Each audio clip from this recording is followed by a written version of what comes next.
gente segue agora, né, desde a prisão na segunda-feira dos envolvidos, nós estamos agora maturando essas investigações, colhendo mais elementos e nós identificamos essas imagens de câmera de segurança ali do condomínio do Lago, que mostra nessa região de mata ali, por trás do condomínio do Lago, na divisa ali entre o bairro Vera Cruz e o residencial Junqueira, quando a Hilux, né, logo após sair da casa da vítima, o Flávio já se desloca para esse local e ali ele descarta, né, onde ele oculta o corpo do próprio pai. Na sequência, ele sai dali, encontra com o João Lucas e aí voltam os dois para poder realmente aí retirar esse veículo, porque ele veio no veículo dele e deixou estacionado. Ele estava no veículo do pai e ele precisava de alguém para levar o próprio veículo. Então ele encontra com o João Lucas assume a Hilux e eles vão até onde estava estacionado o carro do Flávio ali próximo à casa da vítima, e aí o Flávio entra no seu próprio carro, um Gran Siena, o João Lucas segue conduzindo a Hilux e eles vão para Bela Vista.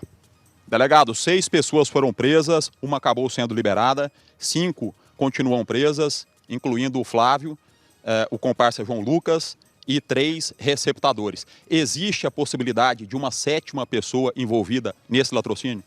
Não, nesse momento as investigações apontam que realmente diretamente envolvido na execução desse latrocínio foi o Flávio. A gente está levantando algumas imagens, fazendo algumas diligências, entrevistando familiares, aguardando alguns laudos, mas nesse momento a execução direta desse ato se deu realmente pelo próprio filho, pelo Flávio, que matou o João Lourenço para subtrair essa caminhonete, essas quantias em dinheiro, esses bens, tá? E o João Lucas ali teria já auxiliado, né, no aluguel de uma arma de fogo e também no transporte do veículo e na ocultação desse veículo na casa de um amigo dele. Então, nós temos aí diretamente envolvido no latrocínio o Flávio, né, o João Lucas auxiliando ali, intermediando na locação da arma, no transporte do veículo.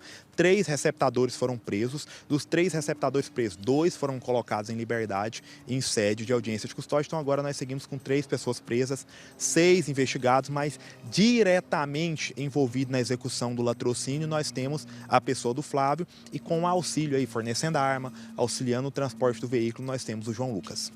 O crime foi planejado? O Flávio já sabia onde que ele ia abandonar o corpo do pai? As investigações estão se tornando cada vez mais maduras, a gente vai tendo uma certa segurança para entender o contexto desse crime. Tudo indica um delito extremamente planejado, justamente pelo fato do Flávio, na sexta-feira, alugar uma arma, já foi armado. Quando ele quando ele vai sair de casa no sábado para vir a Goiânia visitar o pai, a esposa dele, né, a esposa do Flávio, pede para vir junto, era comum, era usual, quando o Flávio vinha a Goiânia, que a esposa viesse junto, o Flávio não permite que ela venha, desconversa ali e vem sozinho, já denotando mais uma vez a premeditação.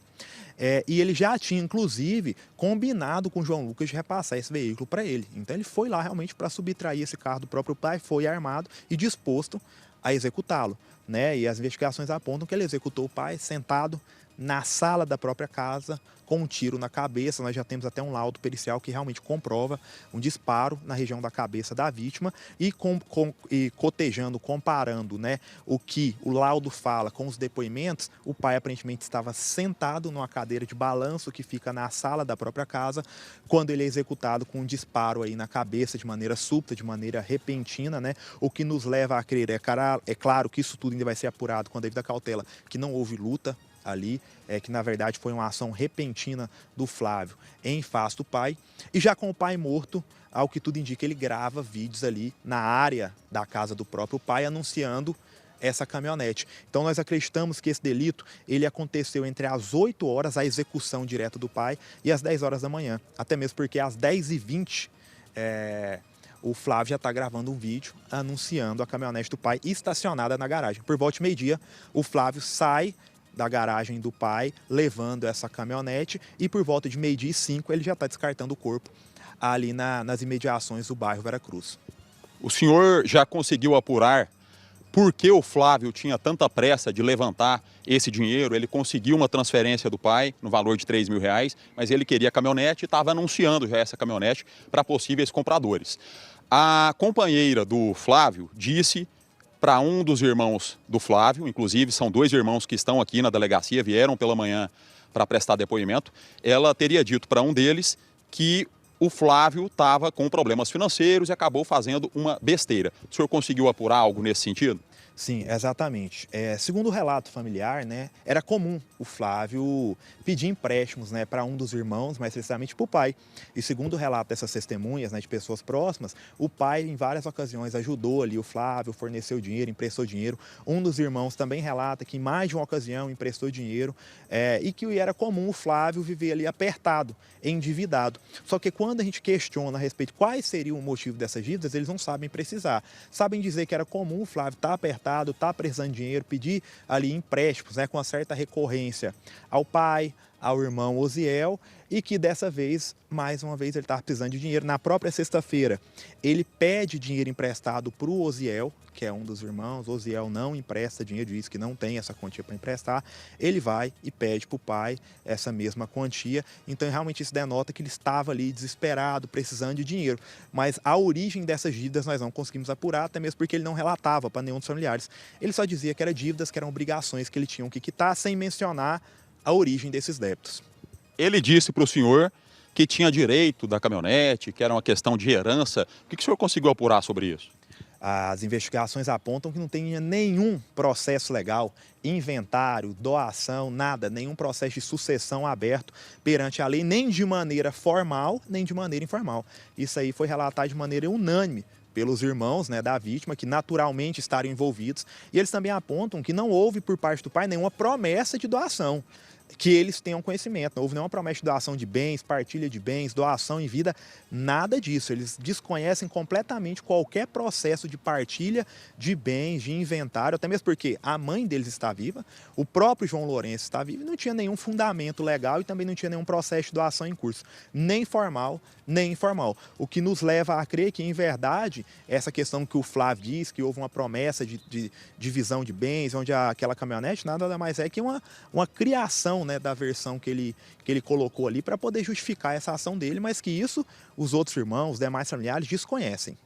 Eu estive segunda-feira na casa do João, com a companheira dele, a Hilda, o irmão dele também estava presente, a irmã dele também presente, e eles acreditavam naquele momento, até então o crime não tinha sido ainda elucidado, o corpo do João não tinha sido encontrado, o Flávio não tinha sido preso, mas eles já tinham ali uma convicção de que tinha sido o Flávio, e eles acreditavam que o João tinha sido morto com um pedaço de tijolo que ficava ali na área para tampar um cano, para não entrar rato, enfim. Inclusive tinha vestígios de sangue nesse tijolo, vestígios de sangue também na lateral da bancada, que fica ali separando a sala da cozinha, na parede também, próxima ali à cadeira, e em um dos quartos. O senhor está dizendo que as investigações apontam, neste momento, que não houve luta corporal. Inclusive, o próprio Flávio falou que matou o pai com um tiro na cabeça. O que justificaria, então, todo esse sangue espalhado, inclusive sangue presente nesse tijolo? Os familiares, a companheira do João, o irmão, achavam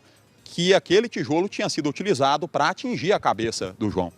A gente pode até aferir isso aí quando o laudo cadavérico for finalizado, se tem algum outro tipo de lesão contundente, né? Um tijolo desse naturalmente causaria uma lesão contundente na cabeça ou em algum outro membro, a gente pode aferir isso, a gente depende de alguns laudos. O laudo de local que vai colocar que vai materializar todos os vestígios encontrados na cena do crime ainda não foi finalizado, mas o que nós temos hoje de relato testemunhal, na verdade, né, a versão apresentada pelo Flávio é que não houve luta corporal, não houve briga, não houve discussão, ele até usa a expressão em um momento de ganância, ele efetuou o disparo contra a cabeça do próprio pai, sentado numa cadeira de balanço. O que poderia, nesse momento, explicar essas sujidades, é evidente que nós vamos aguardar as provas técnicas, os laudos, seria a movimentação que ele fez com o corpo para retirar da sala e levar para a carroceria da caminhonete. Poderia ter espalhado sangue, ele poderia até ter sujado as próprias mãos, é evidente que a gente vai apurar isso aí também. Quanto ao tijolo, nós indagamos ele especificamente.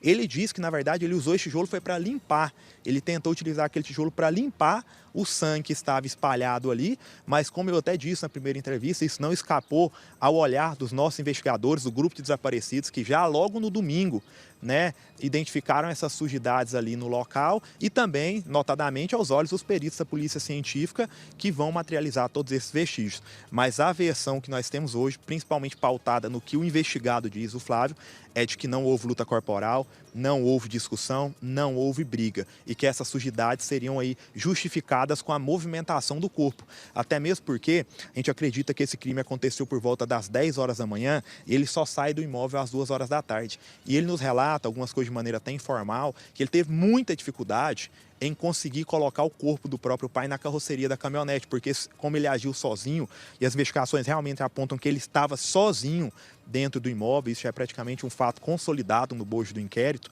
ele teve muita dificuldade, teve que fazer muito esforço físico para conseguir alçar o pai ali à carroceria.